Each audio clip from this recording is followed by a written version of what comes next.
अस्सलाम वालेकुम, मैं हूं नईम महबूब और एक नए वीलॉग के साथ मौजूद हूं।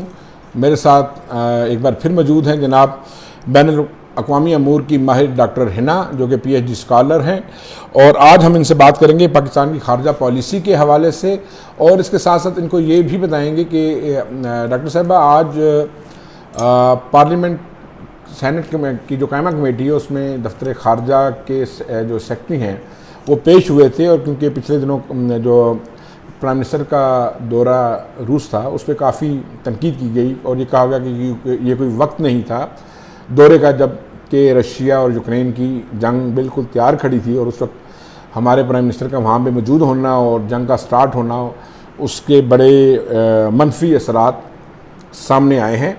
तो आप क्या देखते हैं, क्योंकि आप बैनुल अक़वामी अमूर की न सिर्फ माहिर हैं, इसको खारजा अमूर को बड़े करीब से और बड़े अंदर से भी जानती हैं, तो इसके हवाले से आप बताएं कि आप क्या कहती हैं, आपके पास क्या इत्तलात है। वालेकुम अस्सलाम। अल्हम्दुलिल्लाह जी, आप बताएं। It's an honour sir. ये तो बड़े मुझे हंसी भी आ रही है कि ये सवाल उन लोगों को जो कि ये कहते हैं कि this has got something to, क्या आपका कहने का मतलब है कि इमरान खान ने वहाँ जाके जंग शुरू करा दी थी? ऐसा नहीं होता सर। इंटरनेशनल अरीना में जब कोई जंग या कोई चीज़ होती है तो वो ये डेफिनेटली, जैसे आज उन्होंने खुद भी बताया कि 2 साल पहले से उनका ये दौरा प्लान्ड था, it was a planned visit. ये नहीं है कि वन फाइन मॉर्निंग, इवन अगर मैंने भी आपके घर जाना हो, इस तरह नहीं है कि 7 वाली माई उठ के आई तो उन्होंने लड़ाई घर में डलवा दी। It's not like that. International arena में ये बहुत पहले से प्लान्ड होता है, बहुत लंबे चौड़े मायदे थे जो हमने रशिया के साथ साइन करने थे और हमने किए। It has got nothing to do with war. इसका वॉर से कतई तौर पे कोई ताल्लुक नहीं है। वो एक अलग चीज़ है, वो उनका अपना इंटरनल उनका प्रॉब्लम था, उनका सिक्योरिटी प्रॉब्लम था रशिया का और यूक्रेन का अपना एक पुरानी उनकी हिस्टोरिकल अपनी हिस्ट्री है जिसमें खुदा ना खास्ता पाकिस्तान का किसी किस्म का कोई किरदार नहीं है, कोई किसी किस्म का कोई लेना देना या किरदार नहीं है, ना हमारे प्राइम मिनिस्टर का, ना कोई भी प्राइम मिनिस्टर इनकी जगह हो। Pakistan as a state has got nothing to do, हमारा कुछ भी इस वॉर से लेना देना नहीं एज अ स्टेट। नहीं, बल्कि आज तक मुझे डॉक्टर ना आज की जो कमेटी का जो अहम इजलास हुआ उसमें बल्कि उन्होंने सेक्रेटरी खारजा ने ये भी बताया है कि तवानाई के शोबे में हमारे तकरीबन $2 अरब से ज़ायद के जो प्रोजेक्ट्स हैं उन पे पेशरफ्त स्टार्ट हो चुकी है, जो कि बड़ी खुशाइंद बात है। और आने वाले महीनों में या आने वाले चंद सालों में उसके असरात भी पाकिस्तान के अवाम के सामने आएंगे और यकीनन वो मुस्बत होंगे। जब इन्वेस्टमेंट आएगी, कुछ तरक्याती मंसूबे स्टार्ट किए जाएंगे तो यकीनन दोनों ममालिक को उसका फायदा पहुंचेगा। और ये एक दिन में नहीं होता, इसकी भी पीछे प्री प्लानिंग और इसके ऊपर जो वर्क है वो उसने एक लंबा टाइम लिया होगा। ये सारे बने होंगे। कंसाइड कर जाना 2 चीज़ों का, जिसको कहते हैं हम उर्दू में कंसाइड कर जाना, मतलब ये कंसाइड कर सकती हैं, लेकिन एज अ स्टेट हमें अपने इंटरेस्ट की खातिर हम वहाँ गए, हम अपनी इन्वेस्टमेंट्स और अपनी चीज़ों की खातिर गए। हमें उनकी वॉर से कतई तौर पे as a state I don't think कि पाकिस्तान है, बल्कि हमें उनकी वॉर से तकलीफ है। अगर ऐसा कहा जाए कि हमें उनकी वॉर से तकलीफ में है, एज ए ह्यूमंस हम तकलीफ में हैं। हमारे साथ में अफगानिस्तान है, फिर बॉर्डर्स हैं, इसके रिप्रिकॉशंस पता नहीं कहाँ तक इस वॉर्स के आएंगे। तो हमें तो एज अ ग्लोबल कम्युनिटी हम एक परेशानी की स्टेट में बिल्कुल सही। अरे डॉक्टर साहब देखें, गुज़श्ता दिनों भारत ने एक बार फिर जो है वो एक नई साजिश प्लान की और अपना एक सुपरसोनिक मिसाइल जो है वो पाकिस्तान की तरफ भिजवाया, जिसको पाकिस्तान की मुसल्लह अफवाज ने, बिलखसूस पाकिस्तान एयरफोर्स ने बाकमाल तरीके से उसको न सिर्फ नकारा बनाया, उसको गिरा लिया और उसको कब्ज़े में कर लिया, और जिस पर DGP ISPR ने एक तफसीली ब्रीफिंग भी दी। तो इस मामले पे हमने न सिर्फ अक़वाम मुत्तहिदा को एक शिकायत भी भेजी और ये मुतालबा भी किया है कि वो इसकी न सिर्फ पुरज़ोर मज़म्मत करें, बल्कि इसके साथ साथ इंडिया के इस किरदार को दुनिया के सामने वाज़ह भी करें और हमें ये बताएं कि हम इस पर क्या रद्द-ए-अमल दें या इस पर क्या एक्शन दें। तो इस सारे मामले को आप किस तरह देखती हैं? सर, इस मामले को मैं उसी तरह देखती हूँ जैसे हर पाकिस्तानी और हर बाशऊर शख्स देखता है।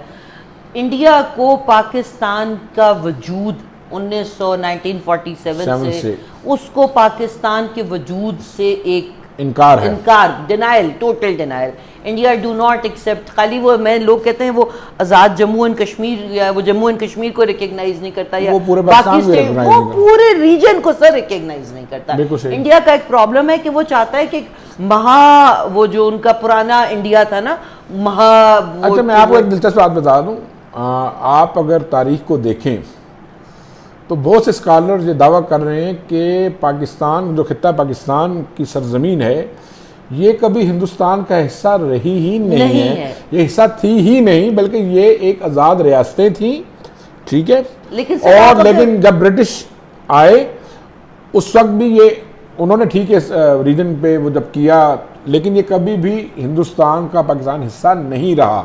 ये तारीख अगर आप निकाल के देख लें तो इस पर मैं तफसीलन एक प्रोग्राम भी करूंगा बहुत जल्द, और इसके साथ हो सकता है हम आपके साथ भी बैठें इंशाल्लाह। तो ये ऐसे ही है कि हम भारत का हिस्सा कभी भी नहीं रहे। लेकिन भारत ये समझता है कि जितनी भी सार्क कंट्रीज हैं, बल्कि साउथ ईस्ट एशिया का पूरा खिता जो है, वो जो पुराना उनका RSS की थ्योरीज हैं और जो उनकी थ्योरी है कि ये जो है ये सारा जो है ये एक ही कोई पता नहीं भगवान का पाँव था, ऐसा कुछ नहीं है, ऐसा कुछ नहीं है। And please this is 21 century and please start. और अल्हम्दुलिल्लाह जी हम एक एटमी ताकत भी हैं और माशाल्लाह ये आपका सर ये जो मिसाइल है, इंडिया इज सो मैं क्या कहूँ, मतलब मेरे पास लफ्ज़ नहीं होते, मुझे शर्म आती है, मैं वो लफ्ज़ मीडिया पे कह नहीं सकती। अभी कुछ अर्सा पहले ही तो इंडिया को हमने सरप्राइज यही कह रही हूँ कि सर मतलब चपेड़े खाने के बाद भी एक बंदा मुंह लेके आ जाए ना, तो बंदा क्या उसको कहता है कि यार अब मैं क्या कहूँ आपको, ठीक है सर। आप देखें असल में मेरे ख्याल है इनको तकलीफ हुई है हमारी, इससे बड़ी और क्या बात हो सकती है कि उनके जहाज गिराए जाते हैं, पाक फजाइया उनको न सिर्फ गिराती है बल्कि उनको पायलट्स को गिरफ्तार करती है और फिर आपको शर्टें पहना के यहाँ से भेजते हैं, आपको यहाँ से फिर बैनुल-अक़वामी चाय भी पिलाते हैं, आप चाय भी पिलाते हैं और आपको गुड जस्टर रिहा भी कर देते हैं और आप उनको हीरो बना लेते हैं। कुछ शर्म करें, भारत के आला अफ़वाम को शर्म करनी चाहिए। हमारी air force is like the second best air force, ठीक है ना, इसमें कोई डाउट कोई शक नहीं इसमें माशाल्लाह। सर हमने एक J-10 का भी अभी चंद दिन पहले it was an indigenous production and Pakistan has been able to produce, हम बहुत माशाल्लाह आगे हैं जी माशाल्लाह इस फील्ड में, अल्हम्दुलिल्लाह बहुत तरक्की हमारा JF थंडर है, जो हमारा JF थंडर है जो हमने चाइना के साथ मिलकर बनाया सर। अब माशाल्लाह उसका कोई सामने नहीं है। कुछ तो इंडिया ने ड्रामा करना था ना, उसको कम करने के लिए। लेकिन डॉक्टर हिना कि आप समझती नहीं कि हमेशा इंडिया जो है वो अपने ड्रामों में नाकाम, बुरी तरह नाकाम हुआ, बल्कि इतना भोंडा ड्रामा होता है, दुनिया के सामने जलील हुआ। सर मतलब देखिए ना, उन्होंने जो रीजन दिया, उन्होंने कहा जी कि मिसाइल हादसाती तौर पे फायर हुआ। अच्छा मिसाइल देखें 40,000 फीट का मिसाइल, कोई 17, 15, 10 नहीं, वो हादसाती तौर पे बेचारा निकला, ठीक है, कमरे से रास्ता भूल गया, हादसाती तौर पे वो लॉन्च हुआ, हादसाती तौर पे वो फायर हो गया खुद से, और हादसाती तौर पे वो 40,000 फुट की एयर स्पेस को वो करता हुआ चीरता हुआ मियां चन्नू में हादसाती तौर पे गिर गया। अगर even if you believe in this fact, तो तब तो इसका मतलब है कि उनका मिसाइल प्रोग्राम बहुत अनसेफ है। ऐसे ही बिल्कुल है, ये सुपरसोनिक मिसाइल था उनका। सर अगर ये सुपरसोनिक मिसाइल हादसाती तौर पे चल जाते हैं उनके, तो इसका मतलब है कि उनसे ये ले लेनी चाहिए कैपेबिलिटी, बिकॉज़ वो तो इस काबिल नहीं है कि वो इस कैपेबिलिटी को संभाल सके। बिल्कुल ऐसे ही, वो तो एक डेंजर है, वो तो एक थ्रेट है। अगर हम इंडिया का वर्जन भी मान लेते हैं तो they are a super threat to us, because they do not have, उनके पास वो सलाहियत नहीं है कि वो इस मिसाइल को संभाल सके। या आने वाले वक्तों में उनका अपना मिसाइल निकल के उनके अपने किसी शहर पे गिर जाए, सर उनके और अपने ही अवाम को, सर मियां चन्नू में फट जाता, हाँ कंप्लीटली। वो हमारी फोर्स में माशाल्लाह बड़ा बरवक्त, और ना सिर्फ हमारे एयर डिफेंस ने, हमारे सिस्टम ने, and then this is I think ये इंटरनेशनल लेवल के ऊपर इस तरह के missile systems they have to be check, इसकी प्रॉपर इन्वेस्टिगेशन होनी चाहिए। व्हाट आई थिंक दैट इसकी प्रॉपर इन्वेस्टिगेशन है कि ये हादसा किस तरह रूनुमा। और मेरा ख्याल है कि ना सिर्फ अक़वाम मुत्तहिदा को इस पर नोटिस लेना चाहिए, जो कि पाकिस्तान इस पर मुतालबा भी किया है, बल्कि इस पर भारत से अक़वाम मुत्तहिदा को जवाब तलबी भी करनी चाहिए। बेशक कि आपका मिसाइल और उनके मिसाइल सिस्टम को चेक करना चाहिए कि व्हाट आर देयर फॉल्ट्स, खुद ब खुद कैसे चल जाता है, कि वो खुद ब खुद किस तरह इतना बड़ा थ्रेट है, ग्लोबल थ्रेट है, जी। तो उस ग्लोबल थ्रेट को भी चेक करना चाहिए कि उनके मतलब है उनके चेक्स एंड बैलेंस सिस्टम्स ठीक काम नहीं ठीक काम करते। नहीं कर रहे और उनको ठीक करने की ज़रूरत भी है। बिल्कुल ज़रूरत है। और मैं ये समझता हूँ कि अगर वो उनसे ठीक नहीं हो रहे तो हमें बताएं, पाकिस्तान की मुसल्लह अफवाज इस काबिल हैं और पाकिस्तान के साइंसदान इस काबिल हैं कि वो उसको ठीक कर सकते हैं।